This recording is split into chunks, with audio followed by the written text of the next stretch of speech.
I wanted to go ahead and take a couple minutes and give you a quick overview of Audacity. Audacity is an open source audio recording and editing software application. It's free and it's available on multiple platforms. You can go ahead and download it at audacityteam.org. You can record audio from multiple sources, and you can use this digital audio editing software to process all sorts of audio types, and you can add all sorts of effects as well. Some of the features include you can edit multiple audio formats, such as MP3, MP2, AIFF, FLAC, WAV, etc. You're able to change the speed or pitch of audio very easily. You can record live sound and audio playback from your computer. You can duplicate, cut, blend, and graph different sound documents together. You also have the ability to scrub through your audio project. There's a time record that enables users to schedule when a recording begins and ends. You have the ability to remove unwanted noise from your recordings. You have voice reduction and isolation, which allows you to create isolated vocal tracks or karaoke tracks. You'll have the ability to save and load your own user presets for effect settings, and you can actually convert cassette tapes and records into digital tracks. Let's take a look and see how we can edit audio using Audacity. By default, this is what Audacity looks like when you first open the application. I'm not going to go through every single feature of Audacity, but just give you a quick overview. If you want more information, if you go to the Help window and you go to Manual, you'll have access to the full Audacity Manual. This is a very extensive document that is going to allow you to learn all sorts of different things about Audacity. In addition to getting information on just about anything you want, if you scroll down on this page, you can get quick help for different sorts of features. You can also look into specific sorts of edits, and there's plenty of tutorials that will get you more familiar with the application. I'll go ahead and just give you a quick overview about some of the things that you can do.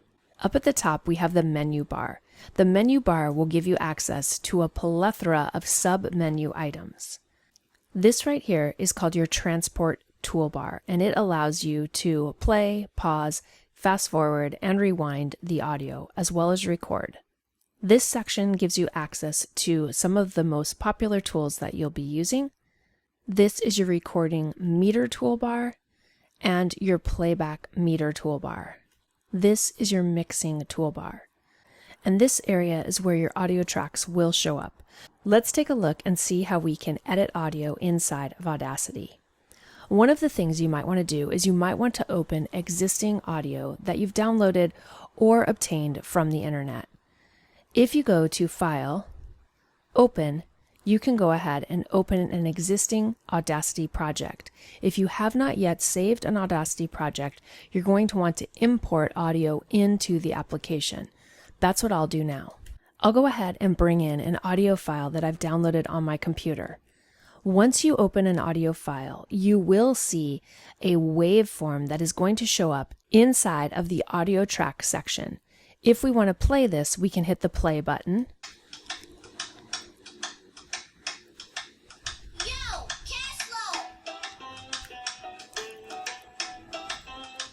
I'm going to reduce the playback volume, and as you can see, if I'm playing, I'm going to get feedback in regards to what's happening. I will have a scrubber timeline, which is showing me where I am in my audio as it plays. If I hit the stop button, it'll stop the audio from playing. You can go ahead and select different parts of the audio, and then you could trim or clip this. So if I go ahead and click the scissor icon, this will cut this section of the audio out. Essentially, I have removed this section of the audio from the audio track. Currently, this particular audio track is showing in stereo, which means I have two tracks. Let's go ahead and close this and just make a new recording. I'll go ahead and use File New to open a new file inside of Audacity. In order to record, you're going to hit the record button, but before you do that, it's important that you set your recording device. This pull-down menu is going to give you access to any recording device that you have hooked up to your computer. Currently, I'm using a headset called USB Pre 2, so that's what I'll be using. You can choose to record in mono or stereo. We'll start off by recording in mono. Before I start recording, I did want to mention that it's a good idea to set your audio input and output system settings before you get started in Audacity. If you do not see the right options in the recording device or in the playback device, then you're going to want to check your preferences. I'm working on a Mac, so I'm going to go ahead and open my system preferences. If you're on a PC, you're going to want to go to your control panel and access the in and output settings for your audio. As you can see, my input is set to the USB pre. I know that this is working because the input levels are going up and down as I speak. My output is set to line out, which is the default output that I have for my computer.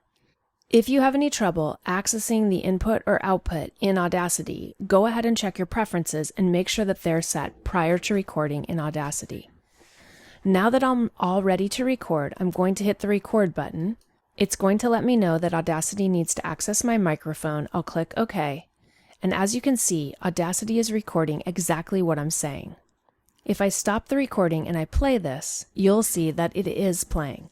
Now I've turned the sound down so that I don't have to compete with myself talking, but if I turn this back up, and as you can see, Audacity is recording exactly what I'm saying. You can see that Audacity has recorded exactly what I said. Currently, I'm recording into a mono track, which means that I only have one track. A true mono file will play from both speakers, and it will display in Audacity as a single waveform. If you want to record in stereo, you can do that as long as you have a device that's capable of capturing in stereo. Currently, my device will only capture in mono, so that's what I'll be using for this example. Sometimes you may want to record audio effects. You can do that too. You would do that in the same way. So if we click record, and if I clap, you can see that the claps have been recorded. If we play this now, and if I clap, I can go ahead and isolate just the claps. So if I want to get rid of the part where I was talking, I would simply select that and hit delete. And now I just have the two claps. In addition to this, we could select the claps and we could augment the way they play by experimenting around with different effects. So if I went ahead and changed the pitch, I could go ahead and I could change the pitch to a different sound. So if we go ahead and augment the pitch, you can click preview. So that's what it looks like with this. If we change the settings from, let's say, F to B, and we go ahead and preview, you can see that now the claps sound a little bit differently. You can experiment around with the different sorts of sliders that you have here so that you can further edit the sounds. In this way, you can really take a normalized sound and change it to sound much different. Even if I continue to record, hello, how are you today? And if I play this part of the track, hello, how are you today? If we go into our effects, and let's go back to pitch, you can see if we augment the pitch, hello, how are you today?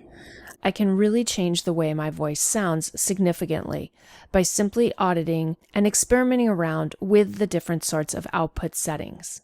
In this way, you have a lot of different options available for you to record regular sounds and then augment them so that they sound like something else. I also wanted to point out that when you are recording, keep track of your metering.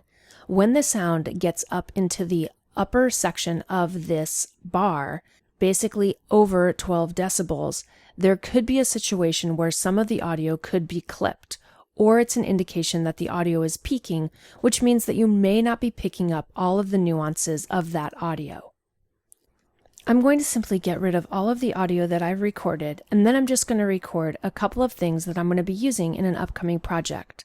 So I'll click my record button, and then I'll say the words that I want to record. Boo.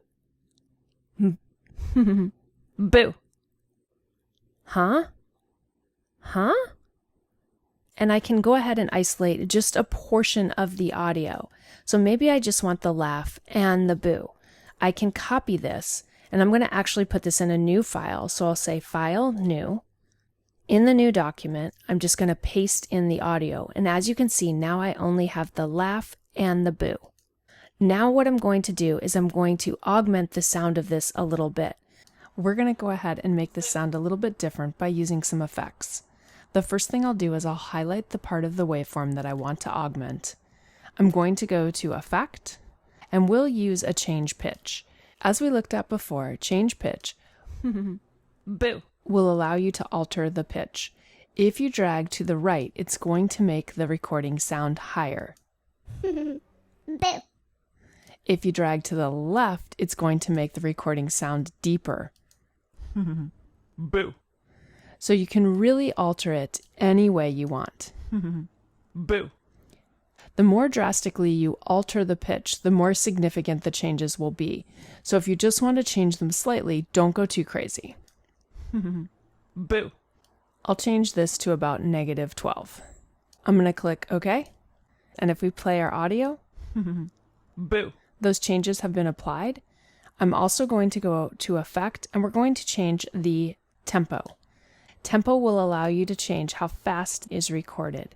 So if we drag to the right and increase this and preview, Boo.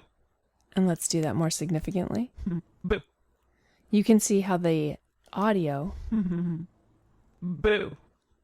is slowing down or speeding up, which in turn is changing the way it sounds. Boo. I'm going to slow it down slightly, Boo. and I'll click OK to accept those changes. Now we have our altered audio file. Boo. Once you're happy with the changes, if you're ready to use this in another application, you'll need to export the audio. You can do that by going to File, Export, and then you can choose what sort of file format you want to export. I generally export as an MP3 or a WAV.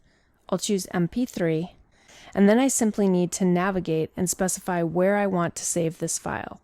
I'll call this file Boo.